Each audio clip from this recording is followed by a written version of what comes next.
6h44 sur Europe 1, destination vacances comme tous les matins à cette même heure. Vous connaissez la formule, une balade à la fois touristique et gourmande avec Vanessa Zah et Marion Sauveur. Bonjour à toutes les deux. Bonjour Lionel. Bonjour Lionel, bonjour à tous. Alors Vanessa, d'abord, on part en balade dans la Drôme à Hauterive pour fêter les 110 ans d'un palais extraordinaire, celui d'un certain facteur. Et oui, ça doit vous dire quelque chose, le palais idéal du facteur Cheval. Ah oui.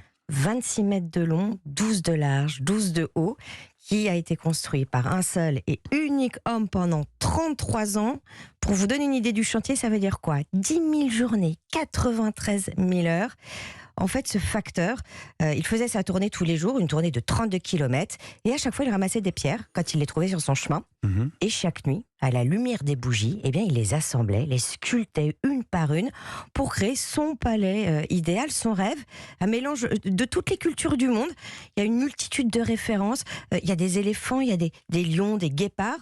C'est un lieu de création total. Et pour beaucoup... Pour moi aussi, d'ailleurs, il ressemble à un temple d'Angkor. Oui, c'est vrai. Mais d'où lui est venue cette idée folle ? Parce que finalement, il ne voyageait pas, le facteur Cheval, Vanessa. Non, pas du tout. Mais en fait, il lisait les magazines illustrés de l'époque, surtout le magazine Pittoresque, et donc avec des récits de voyage, des extraits de romans et surtout des gravures.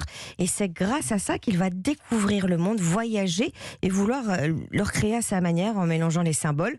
Donc on trouve dans son palais à la fois un temple hindou, la maison carrée d'Alger, une mosquée, des chalets suisses même, un temple égyptien. Voilà. Vous avez une idée de ce côté cosmopolite. Effectivement, un vrai tour du monde. Alors qu'est-ce qui est prévu pour ces 110 ans ? Quelque chose de particulier ?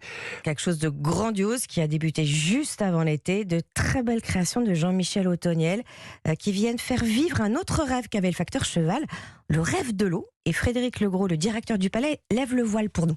Le facteur voulait que le palais soit en eau, qu'il y ait des cascades, qu'il y ait des fontaines.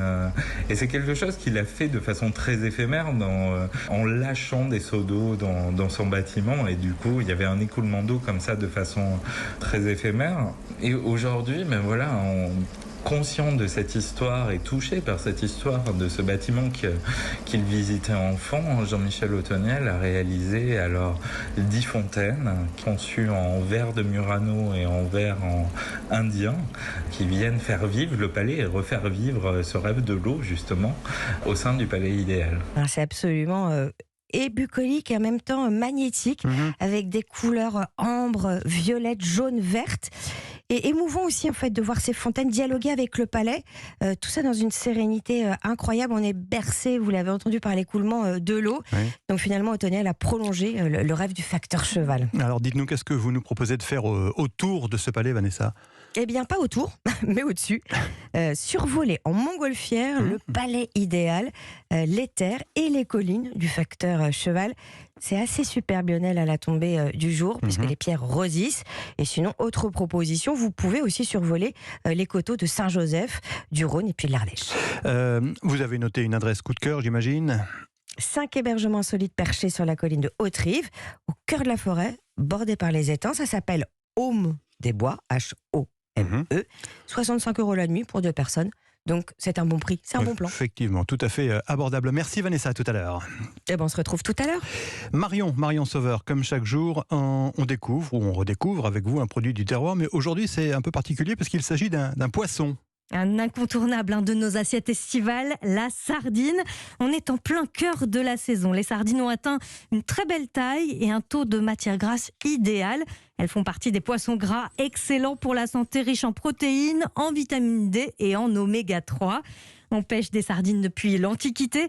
En France, c'est un mets populaire au Moyen-Âge. Elle est consommée fraîche directement sur les quais des ports ou conservée dans du sel. Et au début du XXe siècle, c'est le grand développement des fameuses conserveries avec la naissance des boîtes de sardines à l'huile. Alors la sardine est un poisson pélagique. Elle évolue en pleine mer, dans les eaux peu profondes et en grands bancs serrés. On en pêche sur tous les littoraux français, dans la Manche, en Atlantique ou en Méditerranée.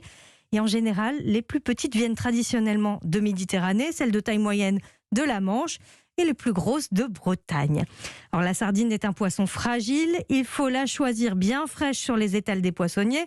Pour ne pas se tromper, il faut vérifier qu'elle a le corps bien rigide, naturellement courbé et les ouïes bien rouges, comme tous les poissons, un œil bien brillant et bombé. Ouais, comme ça, on est sûr de ne pas se tromper, effectivement. Comment vous nous conseillez de la préparer, cette sardine, Marion ? Aujourd'hui, j'avais envie de déguster cette sardine enroulée à l'apéritif. C'est ludique et délicieux. Alors, on commence par préparer une marinade en mélangeant le jus d'un citron jaune et d'un citron vert avec de l'huile d'olive. On dépose les filets de sardines dans cette marinade, on les laisse au frais pendant 1 heure. Une fois les sardines marinées, on tartine sur un côté du filet du fromage frais. On ajoute quelques zestes de citron et des feuilles de menthe et d'estragon. Quelques radis émincés pour le croquant. On roule les filets et on les fait tenir simplement avec un cure-dent. C'est prêt. Pas mal, pas mal. Où allons-nous aujourd'hui pour un conseil de chef ?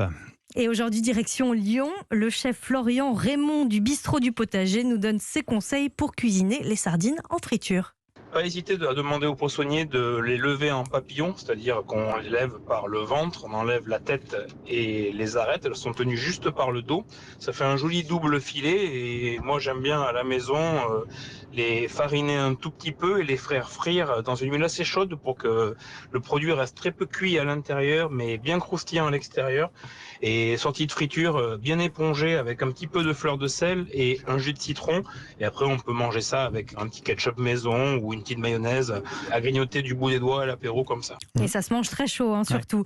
Dans son restaurant, le Bistrot du Potager, le chef Florian Raymond prépare des filets de sardines marinés avec un vinaigre de sureau. Ils sont accompagnés de tomates et de basilic, une entrée très fraîche, servie minute et de saison. Ouais, effectivement. Est-ce que vous avez une deuxième adresse pour déguster ces sardines ? On change de région, direction Rennes.